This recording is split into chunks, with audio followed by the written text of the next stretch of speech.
Hey guys, how you doing?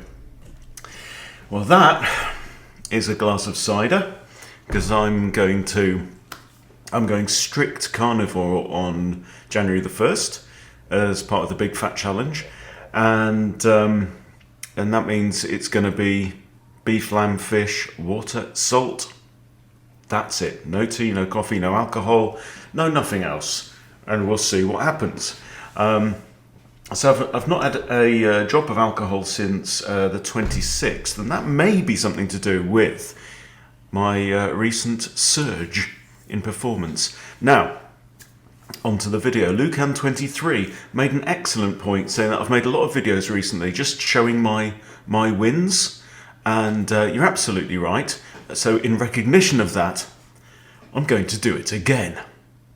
Because A, it's my channel, and B, you need to see this.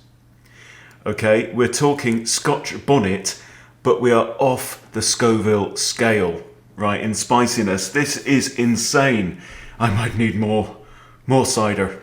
There you go. Okay, so Scotch Bonnet. So my opponent's rated just over 1500 before the game, and we have a normal King's Knight opening, and so I play the Scotch. This is also a 10-minute rapid, by the way. Opponent's also playing quickly. Takes 3 seconds each used. And this is the Gambit. Okay, so I'm offering the second pawn just like... So this is just like the Danish with the addition of these knights. But what's interesting is that you get the Gambit more often than you get the Danish Gambit, because players don't expect c3 at this point in the Scotch. They expect knight takes d4, for example, or other stuff. But this is more frequent. You'll land it more frequently. This is the point. So opponent takes pawn number 2.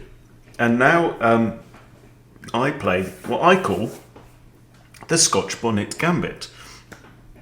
So it's like traditional Gambit would be, you could recapture with the knight, so then you've just given up one pawn, absolutely fine. And in return for that, you've got 2 knights out in the board and a pawn in the board, right? Whereas opponent only has 1 knight out in the board. So very much like the Danish, but with knights. Horses. Okay, but I guess you could also go full Danish style with bishop c4 as well. But I just thought the addition of this move, it actually scores quite well. So anyway, opponent takes pawn number 3. And of course you recapture with the bishop. You got to. And so far, so mild. Yeah, well, I wouldn't say mild. I'd say this is medium. You know, we're talking Madras Jalfrezi territory at this point in time. But we're going to go full Farl in a minute. Okay, now, what happens next? Well, I can't remember. Okay, we have knight to f6 from black. And so the general rule here is that if you can push a central pawn and nudge your knight and kick the knight away, it's generally a good idea. However, I had other plans. I actually played the most accurate move, which is bishop c4. The point is that we've now got a battery, a spicy battery against f7, and that must be dealt with. Notice that now the knight's come out, it can't go to h6 and backwards defend that pawn. So what's going to happen? Well, there's only a couple of things. The queen can't come here. The queen can't go there, which is generally a good square for her to go to in these lines. Well, not in this line because she can't go there. But in other lines, you know what I mean.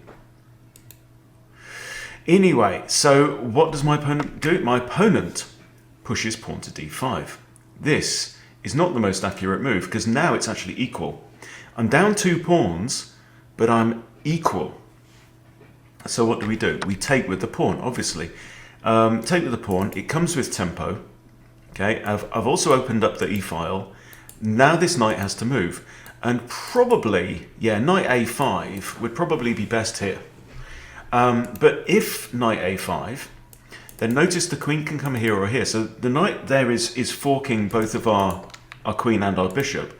But if the knight comes here, we can do queen there or there with check. And the bishop can't block because you will take the knight. Okay, so the knight will be forced back there. Huh. And in fact, I'm just looking at the engine's lines. Knight a5, queen a4, c6. Okay, that's a discovered defense of the knight by the queen. So, interesting. Opponent decides to throw in a check here at this point. Okay, so I play king d1, and I think that was the most accurate move, right? Here's my thinking, okay? Queen and king are in line, open file, right? Exhibit 1. So I want to place my rook on e1 and win material. Actually, it wouldn't necessarily, because they can block with the knight, and I've got no way of nudging the knight out, but it would be good. So yeah, king f1 is the best move according to engine. King d1 is the second best move, and king d2 is actually equal. But if I play, so king f1 is interesting. But anyway, I play king d1 with threats. So what are we doing? We're attacking the knight. We're threatening rook e1.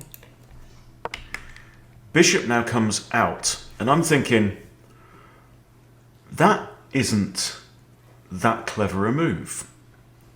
And I'm then thinking, well, what should I do? Right? I've got the threat of rook e1, but I can also just take the knight. And the point is, though, that with rook e1, he blocks. Yes? No. Oh, interesting. Interesting. That's not what the engine says. But anyway, I decided to take the knight, thinking, okay, this is going to be my next move. But my opponent had other ideas, because my opponent now goes, boom! Long castles, putting me in check. That is like wicked, man. Wicked move. So now the machine says I should go here. Second move is to block with the knight. I block with the knight, thank you very much. Okay, and so we've got tension between these pawns. It's unlike, I mean, can he push b6? Because his bishop's going to come in, right? That's not very nice at all. He's actually castled, but he's gone long, which is rare in these situations. So he takes on c6 with his pawn, but that is a mistake at least, because it's now nearly +5. So here it's saying knight e5. I throw in a check, right? I'm just now going boom, right? Going for the throat. King d7 is forced, right? Because the queen's guarding these, the bishop's got check there, there's nothing that can block, there's only one move, and it's that. Okay, now, do I find the best moves from here?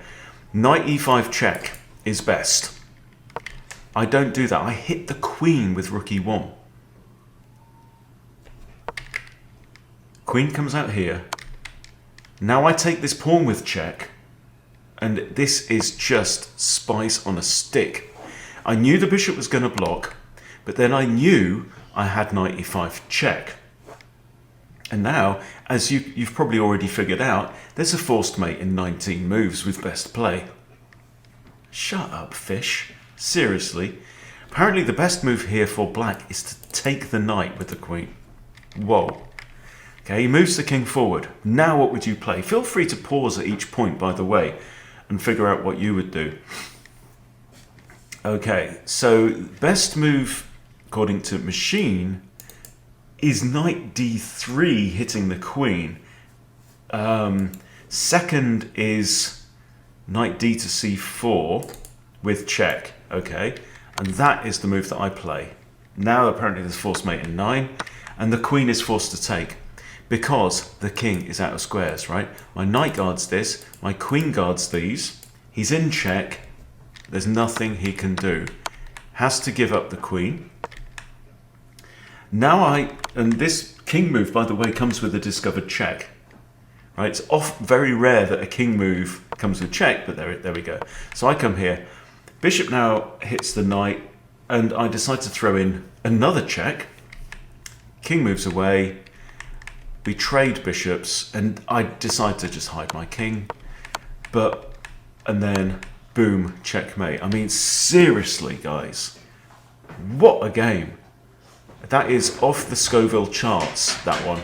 And it just goes to show how, a couple of things. Yeah, how dangerous some of these Gambit lines are, but also how god darn it enjoyable it is. And I'm so glad that I've now finally come out as a Gambit fiend, because I think that's where I'm meant to be. If you want to learn grown-up chess, there's loads of channels that you can do it. You know, Eric Rosen's latest speedrun, Naroditsky's speedruns, all fantastic, wonderful stuff. There's lots and lots of grown-up chess channels. But, you know, the ones I really love is like Jonathan Schrantz, who's recently decided to take a break. Alex Banzea, he's great. But FIDE Master William Grafe as well. Mr. Gambit Glasses himself. You gotta love it. And this guy's an FM, you know, and he plays Gambits all the time. So there's nothing wrong with it. It's a style of playing. If you don't like it, jog on. That's absolutely fine. If you do like it and you want to encourage me, it's the end of the year. Sod it. You know, chuck me a tip if you want. Use the thanks button. I would really, really appreciate it. I know times are hard for many of us right now. They're not easy right here in the old Hunty household. So, you know, if you can drop me a tip and it's no skin off your nose and doesn't cause you any discomfort whatsoever, of course I'll appreciate it. Thank you very much. Hope you've enjoyed the video. Thanks for watching. See you soon.